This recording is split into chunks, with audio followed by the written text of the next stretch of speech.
अस्सलाम वालेकुम एवरीवन, मैं हूं मोहम्मद तलहा और आप लोग देख रहे हैं तलहास फैज़ एकेडमी। 12.19 टेक्स्ट बुक प्रॉब्लम जो है हम लोग सॉल्व करने वाले हैं। कैपेसिटर, पैरेलल प्लेट कैपेसिटर, और वो भी अगर आप स्पेसिफिक बात करूं तो एक कंपाउंड कैपेसिटर से रिलेटेड न्यूमेरिकल है जिसे हम लोग सॉल्व करने वाले हैं। तो देखो, सबसे पहले बात समझो कि जो कंपाउंड कैपेसिटर है बेसिकली वो किस तरीके से काम करता है, किस किस्म का होता है। तो देखो, जैसे कि हम जानते हैं दो पैरेलल प्लेट्स होंगी, ठीक है। तो कंपाउंड कैपेसिटर में दो पैरेलल प्लेट्स हैं, ठीक है। ये आ गई, एक पॉजिटिव प्लेट है और एक है नेगेटिव प्लेट, ठीक है। और जो प्लेट्स का एरिया है उसको हम शो करते हैं ए से, जो भी इन प्लेट्स का एरिया है उसको हम ए से शो करते हैं।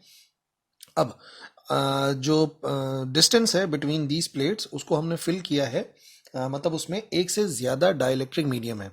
और हमारे इस सवाल के मुताबिक कुछ हिस्सा जो है इस कैपेसिटर का उसको हमने भरा है एक डाइलेक्ट्रिक स्लैब से, ठीक है। एक डाइलेक्ट्रिक स्लैब से भरा है, ये एक डाइलेक्ट्रिक मीडियम है जिससे हमने इसे फिल कर दिया।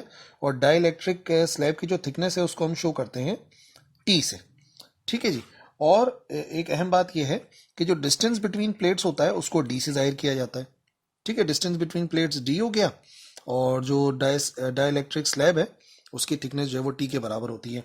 और बाकी का जो एरिया बचा, मतलब कि यहाँ से लेके यहाँ तक का डिस्टेंस, इसको हम क्या लिख सकते हैं, इसको हम लिख सकते हैं डी माइनस टी, क्योंकि टोटल डिस्टेंस डी है प्लेट्स के दरमियान का, उसमें से टी थिकनेस जो है अगर आप माइनस कर दो डाइलेक्ट्रिक स्लैब की तो हमें एयर की थिकनेस मिल जाएगी, ठीक है जी। तो ओवरऑल देखा जाए तो एयर जो है इसके लिए तो हम यूज़ करते हैं सीधा सीधा एप्सिलॉन नॉट, और जो थिकनेस आ रही है डाइलेक्ट्रिक स्लैब की उसका कोई ना कोई डाइलेक्ट्रिक कांस्टेंट होता है जो कि इस सवाल में 2 के बराबर गिवन है, ठीक है। तो ये ओवरऑल पिक्चर होती है एक डाइलेक्ट्रिक ऐसे कैपेसिटर की जिसमें डाइलेक्ट्रिक मीडियम के अलावा एयर भी फिल हो, ठीक है जी। अब अगर मैं डेटा बनाऊं इस क्वेश्चन को पढ़ते हुए तो बात थोड़ी सी आसान हो जाएगी।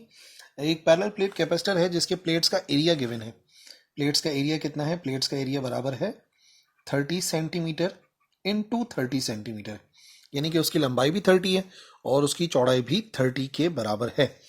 जो डिस्टेंस है बिटवीन प्लेट्स वो कितना है? वो है 2 सेंटीमीटर के बराबर। ओके, ये भी नोट कर लिया। By how much the capacitance changes, capacitance में कितना फर्क आएगा वो हमें मालूम करना है। If a dielectric slab of same area, area बराबर है, सिर्फ थिकनेस का फर्क है। Same area but thickness of dielectric slab की थिकनेस कितनी है? डाइलेक्ट्रिक स्लैब की थिकनेस है 1.5 सेंटीमीटर, ठीक है। उसको हमने स्लिप कर दिया है बिटवीन प्लेट, जैसे कि आपको नजर आ रहा है तस्वीर के अंदर। और जो एप्सिलॉन आर की वैल्यू है, जो डाइलेक्ट्रिक कांस्टेंट है, के से या एप्सिलॉन आर से शो करते हैं, जो भी आपने फॉर्मूले में यूज किया हो, वो बराबर है 2 के। तो देखो, पहले सिर्फ एयर फिल थी कैपेसिटर में, उसके बाद डाइलेक्ट्रिक स्लैब को हमने इंसर्ट कर दिया, तो कैपेसिटेंस में कितना फर्क आ जाएगा। अगर मैं 2 स्टेप्स में सॉल्व करूं, पहले एयर के लिए मालूम कर लूं, फिर डाइलेक्ट्रिक स्लैब को इंसर्ट करने के बाद दोनों के दरमियान का फर्क निकालूंगा, कैपेसिटेंस आ जाएगी। तो पहले कैपेसिटर में कुछ भी फिल नहीं था तो कोई कैपेसिटेंस थी, और फिर बाद में वो बन गया कंपाउंड कैपेसिटर, जिसका एक फॉर्मूला है हमें यूज़ करना है। लेकिन पहले ज़रा कन्वर्जन वगैरह का मसला हल कर लो। डिवाइडेड बाय 100 करेंगे तो ये हो जाएगा 0.02 मीटर, डिवाइड बाय 100 करेंगे तो ये हो जाएगा 0.015 मीटर्स। और जो एरिया है उसको भी कन्वर्ट करना पड़ेगा, एरिया में दोनों को बारी बारी डिवाइड बाय 100 करना पड़ेगा। डिवाइड बाय 100 डिवाइड बाय 100, तो ये कितना हो जाएगा? ये हो जाएगा 0.3 इंटू 0.3, क्या बनेगा ऊपर लिख रहा हूँ सिंप्लीफाई करके, 0.3 इंटू 0.3, ये बराबर होता है 0.09 मीटर स्क्वायर के, ठीक है। तो एरिया चेंज हो गया, डिस्टेंस भी चेंज हो गया, ये सब कुछ चेंज हो गया। अब सबसे पहली बात, अगर सिर्फ पहले स्टेप पे मैं सॉल्व करता हूं, when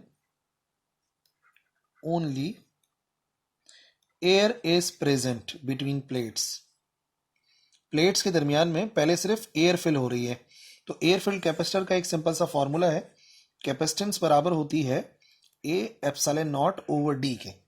epsilon naught permittivity of free space है, सीधे सीधे उसकी वैल्यू पुट करनी है।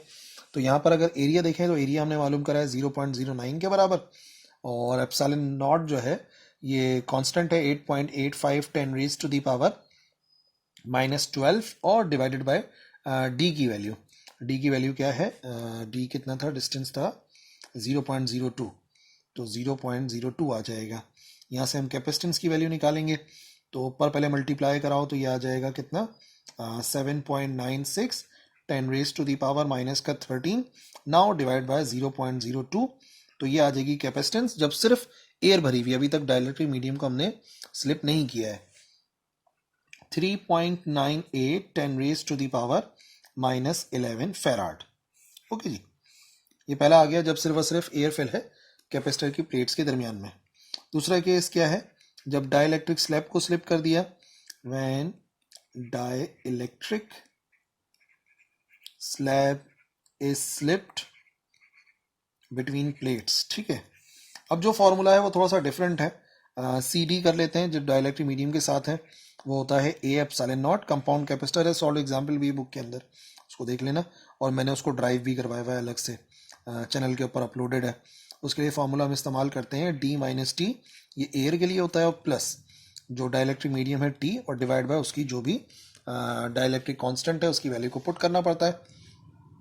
तो सी डी की वैल्यू बनेगी ए एप्सिलॉन नॉट ना 0.09 और multiply by 8.85 10 raise to the power minus 12 divide by D minus T का मतलब क्या हो गया, डी माइनस टी का मतलब हो गया 0.02 में से माइनस करना है 0.015 और प्लस में आएगा 0.015 डिवाइड बाय एप्सिलॉन आर जो कि 2 के बराबर गिवन है। डेटा के अंदर आप देख भी सकते हो, क्वेश्चन में मेंशन भी है। ठीक है जी, आगे बढ़े, पहले ऊपर का सॉल्व कर लो क्या क्या बना। तो ये हो जाएगा 7.96 10 raise to the power minus 13, इसको इसमें से माइनस किया तो ये हो गया 0.005 और इसको डिवाइड किया तो 0.0075।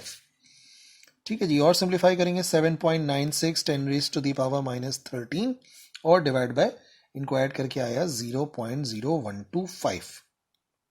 ये आ गया कैपेसिटेंस जब हमने डाइलेक्ट्रिक स्लैब को इंसर्ट किया था 6.372 10 raise to the power minus 11 farad. तो उन्होंने ये नहीं पूछा था कि पहले वाली कैपेसिटेंस कितनी है दूसरी वाली कितनी है, उन्होंने सीधा सा क्वेश्चन पूछा था कि डाइलेक्ट्रिक स्लैब को इंसर्ट करने से कितना फर्क पड़ेगा कैपेसिटेंस पे, यानी कि हमें चेंज इन कैपेसिटेंस फाइंड करना था। तो चेंज इन कैपेसिटेंस बराबर होगी जो बाद वाली है डाइलेक्ट्रिक वाली उसमें से एक्चुअल को माइनस करो, यानी कि इसमें से किसको 6.372 10 raise to the power minus 11 जो सी डी का आंसर था उसमें से सी के आंसर को माइनस करना है 3.98 वाले को, 3.98 10 raise to the power minus 11 तो आंसर आएगा हमारे पास 2.39 10 raise to the power minus 11 farad. यानी कि इतना कैपेसिटेंस में फर्क आएगा जब हम डाइलेक्ट्रिक स्लैब को इंसर्ट करेंगे, और ये शो कर रहा है कि इंक्रीज होगी क्योंकि आंसर पॉजिटिव आ रहा है, तो इसका मतलब बढ़ेगी, जाहिर सी बात है। और वो हमें पहले ही पता था कि जब भी हम डाइलेक्ट्रिक स्लैब को इंसर्ट करते हैं तो कैपेसिटेंस बढ़ जाती है। ठीक है, आंसर नोट कर लो और सोल्यूशन के भी स्क्रीनशॉट चाहो तो पीछे जाके ले लो। That's it.